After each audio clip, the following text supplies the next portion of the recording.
Good morning, my dear friends. And today we are going to discuss a wonderful topic, that is పోటీ పరీక్షలలో top ranks సాధించడం ఎలా. పోటీ పరీక్షలలో top ranks రావాలంటే మెమరీని వేగంగా మనం పెంచుకోవాలి. దానికి సంబంధించి ఒక 10 టెక్నిక్స్ మీకు చెప్పబోతున్నాను ఈ వీడియోలో. ఈ వీడియో కనుక మీరు కంప్లీట్గా పూర్తిగా చూసినట్లయితే ఇది చాలా ఉపయోగపడుతుందండి. వెరీ స్పెషల్లీ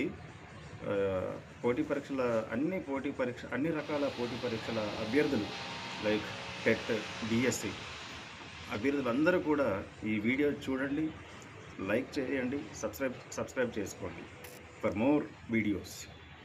సో డైరెక్ట్ మన టాపిక్లోకి వెళ్ళినట్లయితే, మన టాపిక్ పరీక్షల్లో మెమరీ పెంచుకునే స్టడీ టెక్నిక్స్, టాప్ ర్యాంక్స్ కోసం పూర్తి గైడ్ మీ కిరణ్ కుమార్ కాటా, స్కూల్ అసిస్టెంట్ ఇంగ్లీష్.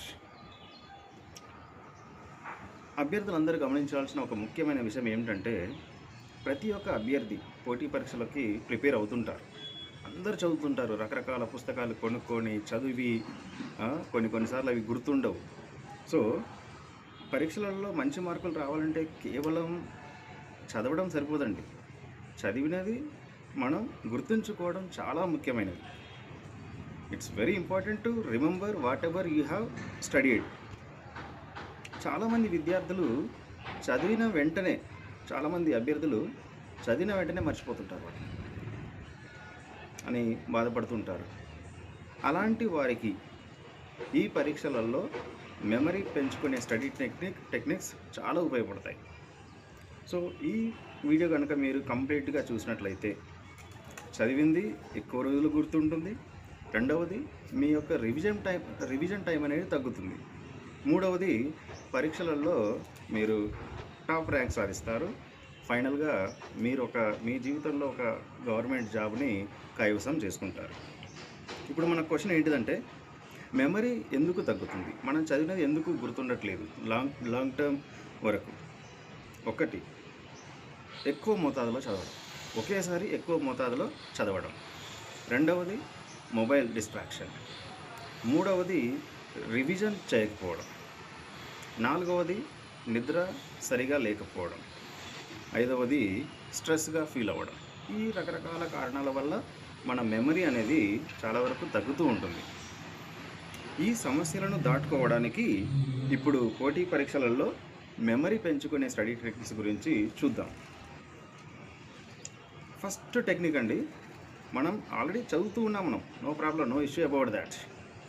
చదివిన తర్వాత యాక్టివ్ రీకాల్ చేసుకోవాలి. అంటే చదివింది మనమే గుర్తు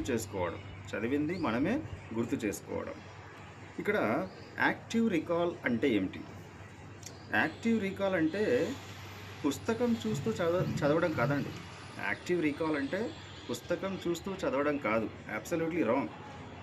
పుస్తకం చూసి చదివిన తర్వాత పుస్తకాన్ని మూసివేసి మెదడుతో చదివిన విషయాన్ని తిరిగి గుర్తు చేసుకోవడం. పుస్తకంలో చూసి చదివిన తర్వాత ఆ పుస్తకాన్ని మూసివేసి మన చదివిన కాన్సెప్ట్స్ని మన మెదడుతోటి తిరిగి గుర్తు చేసుకోవడం. ఇది సాధారణ రివిజన్ కంటే చాలా పవర్ఫుల్ స్టడీ టెక్నిక్. ఈ పద్ధతితో చదివితే సమాచారం మెమరీలో ఎక్కువ రోజులు నిల్వ ఉంటుంది. ఈ విధంగా ఈ యాక్టివ్ చదివినది రికాల్ చేసుకుంటూ ఉండాలి మైండ్లో.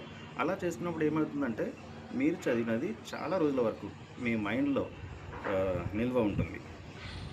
సో పుస్తకం మూసి మీరు చదివిన టాపిక్ను మీరు చెప్పుకోవాలి, మీ మనసులో, మీ మైండ్లోనే చెప్పుకోవాలి, చదివినంత రికాల్ చేసుకోవాలి. సో ఇది ఎలా చేయాలంటే, కొన్ని ప్రశ్నలు, చదివిన కాన్సెప్ట్ సంబంధించి కొన్ని ప్రశ్నలు మీరే వేసుకోవాలి, ఆ ప్రశ్నలకి మీరే సమాధానం చెప్పుకోవాలి. సో ఈ విధంగా యాక్టివ్ రీకాల్ అనేది చేసుకోవాలి మనం. ఇక కనుక రెండవది, స్పేస్డ్ రెపిటీషన్ అంటే గ్యాప్తో రివిజన్. స్పేస్డ్ రిపిటీషన్ అంటే గ్యాప్తో రివిజన్ చేసే సూపర్ మెమరీ టెక్నిక్. పరీక్షల్లో మెమరీ పెంచుకునే స్టడీ టెక్నిక్స్ అన్నట్టు. ఒక టాపిక్ను ఒకరోజు 5 సార్లు చదవడం కాదు. ఒక టాపిక్ను ఒకరోజు 5 సార్లు చదవడం కంటే కొంచెం గ్యాప్ ఇచ్చి మళ్ళీ మళ్ళీ చదవడం చాలా ఎఫెక్టివ్గా ఉంటుంది ఈ పద్ధతి. అంటే స్పేస్డ్ రెపిటీషన్. ఒక కాన్సెప్ట్ చదివారు, కొంచెం గ్యాప్ ఇవ్వండి, మళ్ళీ చదవండి. సో ఇలా కొంచెం కొంచెం గ్యాప్ ఇచ్చుకుంటూ మళ్ళీ మళ్ళీ చదవడం అనేది చాలా ఎఫెక్టివ్గా ఉంటుంది. దీనినే స్పేస్డ్ రెపిటీషన్ అంటారు. స్పేస్డ్ రెపిటీషన్ అంటే ఏమిటి? మరొకసారి చదివిన విషయాన్ని టైం గ్యాప్తో రిపీట్ చేయడం. ఎందుకంటే మన బ్రెయిన్ మర్చిపోవడానికి ముందు రివిజన్ చేస్తే ఆ సమాచారం లాంగ్ టర్మ్ మెమరీలో సేవ్ అవుతుంది. మన బ్రెయిన్, మన మెదడు మర్చిపోవడానికి ముందు రివిజన్ చేసినట్లయితే ఆ సమాచారం అనేది లాంగ్ టర్మ్ మెమరీలో సేవ్ అయి ఉంటుంది. ఈ స్పేస్డ్ రెపిటీషన్ స్కిల్ని ఎలా చేయాలి? స్టెప్ బై చెప్తాను చూడండి. స్టెప్ 1, కాన్సెప్ట్ని ఫస్ట్ క్లియర్గా చదవాలి. స్టెప్ 1లో మన యొక్క కాన్సెప్ట్ ఏదైతే చదువుతున్నామో ఆ కాన్సెప్ట్ని ఒకసారి క్లియర్గా చదువుకోవాలి.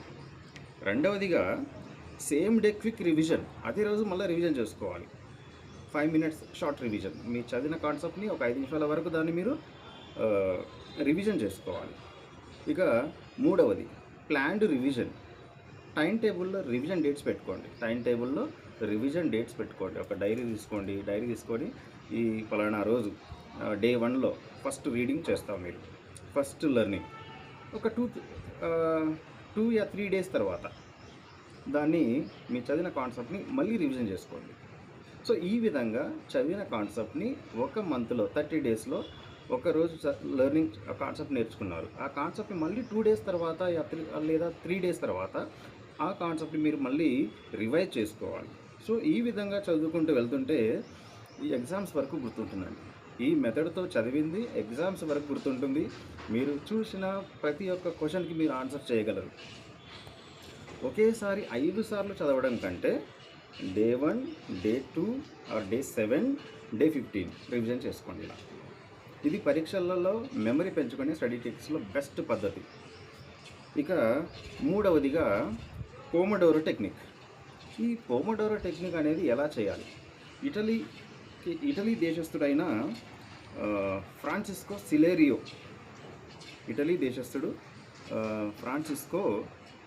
సిరిలో ఈ పద్ధతిని అభివృద్ధి చేశాడు. పోమోడోరో టెక్నిక్ అంటే తక్కువ టైంలో ఎక్కువ ఫోకస్తో చదవడానికి ఉపయోగించే అద్భుతమైన స్టడీ పద్ధతి ఈ పోమోడోరో టెక్నిక్. మరి ఒకసారి చెప్తున్నాను. పోమోడోరో టెక్నిక్ అంటే తక్కువ టైంలో ఎక్కువ చదవడం, ఎక్కువ రోజుల వరకు దాన్ని గుర్తుంచుకోవడం. ఇది ఒక అద్భుతమైన స్టడీ టెక్నిక్ అండి. దీన్ని ఇటలీ దేశస్థుడైన ఫ్రాన్సిస్కో సిరెల్లో ఈ టెక్నిక్ని అభివృద్ధి చేశారు. పోమోడోరో టెక్నిక్ ఎలా చేయాలి? ఈ టెక్నిక్ మనం చేయాలి. దీన్ని 25 నిమిషాలు పూర్తిగా చదవాలండి. 25 minutes you have to read the concept. Mobile, social media distractions అన్నీ ఆఫ్ చేసుకోవాలి. 25 minutes ఒక కాన్సెప్ట్ తీసుకొని దాన్ని ఫోకస్డ్గా చదవాలి. ఫోకస్డ్ రీడింగ్ చేయాలి. దాన్ని ఒకే టాపిక్పై ఫోకస్ పెట్టాలి. అదే కాన్సెప్ట్ మీద 25 minutes వరకు మీరు కంటిన్యూస్గా వితౌట్ ఎనీ డిస్ట్రాక్షన్ మీరు చదవాలి దాన్ని. ఆ 25 minutes తర్వాత ఒక 5 minutes బ్రేక్ తీసుకోండి. ఆ 5 minutes బ్రేక్లో మీరు నీళ్ళు తాగొచ్చు, లేదా ఒక కళ్ళు మూసుకొని ఉండండి, లేదంటే ఒక 5 minutes నెమ్మదిగా నడవండి. ఇలా 5 నిమిషాల బ్రేక్ తీసుకోవాలి. ఇలా 4 పోమోడోర్స్ పూర్తయ్యాక 4 సార్లు చదవాలండి. ఒక 25 minutes ఒకసారి చదవండి, తర్వాత ఒక 5 minutes తర్వాత మళ్ళీ 25 minutes చదవండి, మళ్ళీ 5 minutes తర్వాత మళ్ళీ ఒక 25 minutes చదవండి. ఇలా ఈ విధంగా 4 సార్లు చదివిన తర్వాత ఒక 20 minutes బ్రేక్ తీసుకోండి. ఇది మెమరీకి చాలా సహాయపడుతుంది. చిన్న టైం కాబట్టి బ్రెయిన్ అలసిపోదు. ఒక 25 minutes వరకే చదువుతున్నారు మీరు, కావున మన బ్రెయిన్ అనేది అలసిపోదండి. ఫోకస్ ఎక్కువగా ఉంటుంది. ఎందుకంటే చాలా తక్కువ టైంలో 25 minutes మాత్రమే కాబట్టి ఫోకస్ చాలా ఎక్కువగా ఉంటుంది. మన మెదడు అనేది అలసిపోవడానికి అవకాశాలు లేవు. చదివింది లాంగ్ టర్మ్ మెమరీలో నిలుస్తుంది. మీరు చదివినంతా కూడా లాంగ్ టర్మ్ మెమరీలో నిలుస్తుంది. రివిజన్ ప్లాన్ చేయడం సులభం. సో ఈ పద్ధతిని మీరు కనుక ఉపయోగించినట్లయితే డెఫినెట్గా మీరు చదివిన కాన్సెప్ట్స్ అన్నీ కూడా మీరు గుర్తుంచుకోగలుగుతారు. ఇక 4వది mind mapping, visual study method. పెద్ద ఆన్సర్ను ఒక డయాగ్రామ్ రూపంలో మీరు చిత్రీకరించుకోవాలి. సపోజ్ మన ఇంగ్లీష్లో యానిమల్ ఫామ్ ఉంది. ఈ యానిమల్ ఫామ్ యొక్క క్యారెక్టర్స్ అన్నీ కూడా ఒక పేజ్లో రాసుకోవాలి. యానిమల్ ఫామ్ అని మిడిల్ ఆఫ్ ద పేపర్లో రాసుకొని దాని చుట్టూగా ఉన్న క్యారెక్టర్స్ నేమ్స్ అన్నీ కూడా రాసుకోవాలి. తర్వాత ఒకదానికొకటి కనెక్ట్ అయి ఉంటాయి. సో ఈ విధంగా మనం మైండ్ మ్యాప్ చేసుకోవాలి. ఒక టాపిక్ను మధ్యలో రాసి దానికి సంబంధించిన ముఖ్యమైన పాయింట్స్ను బ్రాంచ్లుగా విభజించుకోండి. ఇది మన బ్రెయిన్ ఎలా పనిచేస్తుందో అలాగే ఉంటుంది. అందుకే దీన్ని బ్రెయిన్ ఫ్రెండ్లీ స్టడీ మెథడ్ అంటారు. మైండ్ మ్యాపింగ్ అనేది మన కాన్సెప్ట్ అంతా కూడా మన మైండ్లో మ్యాప్ అయి ఉంటుంది ఈ విధంగా చేసుకుంటే. సో ఎప్పటికీ కూడా ఈ పద్ధతిని మీరు పాటించినట్లయితే there is no chance to forgetfulness. So ఈ మైండ్ మ్యాప్ని ఎలా తయారు చేయాలంటే మనం ఇంతవరకు డిస్కస్ చేసుకున్నాం కదా. పేజ్ మధ్యలో మెయిన్ టాపిక్ రాయండి. ఉదాహరణకి మన యానిమల్ ఫామ్ ఉంది, దాన్ని మీరంతా డివైడ్ చేసుకోవాలి. ఎవరెవరు ఉన్నారు ఈ యానిమల్ ఫామ్లో, క్యారెక్టర్స్ ఏమి ఉన్నాయి, వారు ఎవరికి రిలేటివ్గా ఉన్నారు. ఈ విధంగా మనం ఒక మైండ్లో మనం మ్యాప్ గీసుకోవాలి. అట్లా చేసుకున్నప్పుడు ఎట్లయితుందంటే ఈ లాంగ్ టర్మ్ వరకు మనకి గుర్తుండే అవకాశాలు ఎక్కువగా ఉంటాయండి. మెమరీకి ఈ మైండ్ మ్యాపింగ్ అనేది మన మెమరీకి ఎలా సహాయపడుతుందంటే మన మెదడుకి ఒక ఇమేజెస్ రూపంలో మనం క్రియేట్ చేసుకోవాలి. రెండవది కలర్స్, మూడవది సమ్ కీ పాయింట్స్ కూడా మనం గుర్తుంచుకోవాలంటే ఈ విధంగా రాసి పెట్టుకోవాలి. అందుకే మైండ్ మ్యాప్ వాడితే చదివింది ఎక్కువ కాలం గుర్తుంటుందండి. ఈ మైండ్ మ్యాపింగ్ వలన మనం చదువుకున్న కాన్సెప్ట్స్ అన్నీ కూడా ఎక్కువ కాలం గుర్తుండే అవకాశాలు చాలా ఎక్కువగా ఉన్నాయి. ఇంకా టీచ్ అదర్స్, 5th టెక్నిక్ అండి. Teach others. ఫ్రెండ్కి టీచర్ అవ్వండి. మీరు చదువుకున్నదంతా కూడా ఇంకొకరితోటి పంచుకోండి. మీరు ఏం చదివారు, ఆ చదువుకున్నదంతా ఒక సినిమా రూపంలో, మీరు ఒక సినిమా చూసినట్లయితే స్టోరీని మీరు ఒక నట్షెల్లో చెప్పగలుగుతారు వేరే అభ్యర్థికి. సో ఈ విధంగా మీరు చదువుకున్న కాన్సెప్ట్స్ కూడా వేరే వాళ్ళతోటి షేర్ చేసుకోవాలి. ఆ విధంగా చేసినట్లయితే మీకు చాలా వరకు అవి గుర్తుండిపోతాయి. 6వదిగా స్మార్ట్ నోట్స్ అంటే స్పార్క్ నోట్స్. మనం చదువుతున్నప్పుడు ఒక మార్కర్స్ తీసుకోవాలి, ఎల్లో కలర్ కానీ రెడ్ కలర్ కానీ తీసుకొని మనం చదివేటప్పుడు దాన్ని హైలైట్ చేసుకుంటూ వెళ్ళాలి. హైలైటర్స్ అంటాం కదా మనం. ఆ హైలైటర్స్ తీసుకొని చదువుకున్న కాన్సెప్ట్స్లలో చాలా important points, main points, keywords ఇవన్నీ కూడా మనం హైలైట్ చేసుకుంటూ వెళ్ళాలి. సో హెడ్డింగ్స్, కీలక పదాలు, ఫార్ములాలు లాస్ట్ డే రివిజన్కు బెస్ట్ అన్నట్టు. సో ఎగ్జామ్ పోయే ముందర ఒక్కసారి ఇట్లా పేజెస్ తిప్పుకుంటూ వెళ్ళాలి. Next 7th one blurting method. చూసుకోకుండా రాయడం. మీరు